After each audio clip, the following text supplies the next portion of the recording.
Riyadh for oil has become the new Vienna, where OPEC is based, which is why our friend and CNBC contributor Helima Croft is there right now. And she joins us. I know it's very late or your flight's in a couple hours, Helima. Either way, we do appreciate it very much. How has Saudi Arabia become sort of this hotbed of diplomatic talks? And is it clear what they might want? What does the government of Riyadh want from this new world stage? I think Saudi Arabia wants no trouble in the neighborhood. I think they want a situation where they can de-risk these major conflicts. And what's interesting is we talk about Saudi Arabia and Riyadh potentially being the new Vienna when they have energy meetings here, but they really have emerged as the new Switzerland, as you pointed out. You know, Secretary of State Rubio is here, Foreign Minister Lavrov from Russia, having the first substantial U.S.-Russia dialogue since the Russian invasion of Ukraine. President Sisi of Egypt is in Saudi Arabia now as they come up with a collective response to the Gaza crisis and the Trump proposal to take Gaza. The Arab League has to come up with a counteroffer. They're discussing that now. And there's conversation about the fact that Saudi Arabia may play a role in crafting a solution to the Iran crisis, trying to get a new deal between Washington and Tehran that would stave off a potential Israeli strike on the Iranian nuclear facilities and potentially provide a path for sanctions relief for potentially both Russia and Iran. So a lot going on in Riyadh at the moment. It's more than just an oil story. All of this is happening at the same time that Saudi Arabia and the U.S., I guess I'll call them negotiations. We're talking about potentially $1 trillion, $500 billion to $1 trillion investment by Saudi Arabia in the United States. At least that's what President Trump has talked about. But Ukraine not happy. They were not invited to these talks. Right.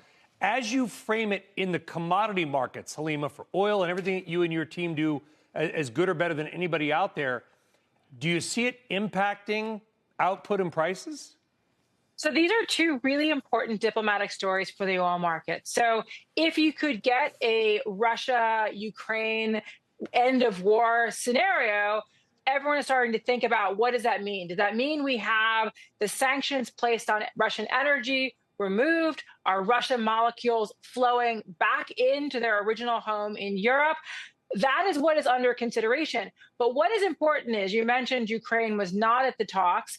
Europe was not at the talks, and Europe just imposed additional sanctions on Russia, targeting the Black Fleet tankers, targeting, ports that are involved in the Russian energy trade, taking banks out of the SWIFT payment system.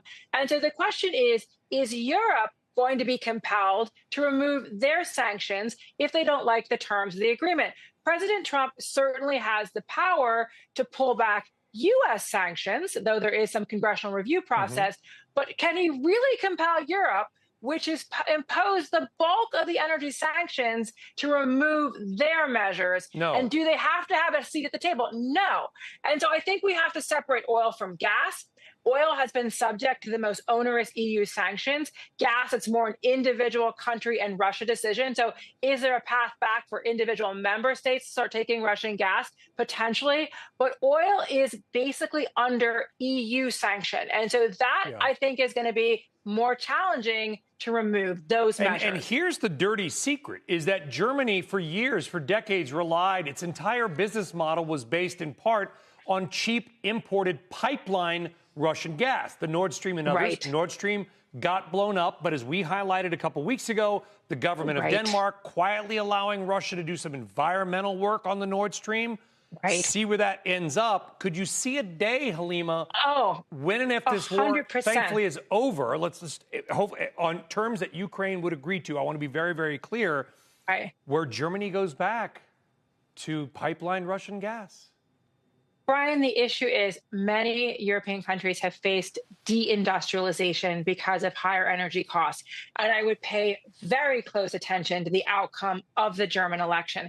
Do we get a new government in Germany that says it is in our economic interest to take cheaper Russian pipeline gas, or not be solely dependent on it, but allow some flows to return, as opposed to investing in a massive, expensive LNG infrastructure build out? So again, I would be paying very close attention to the outcome of those elections.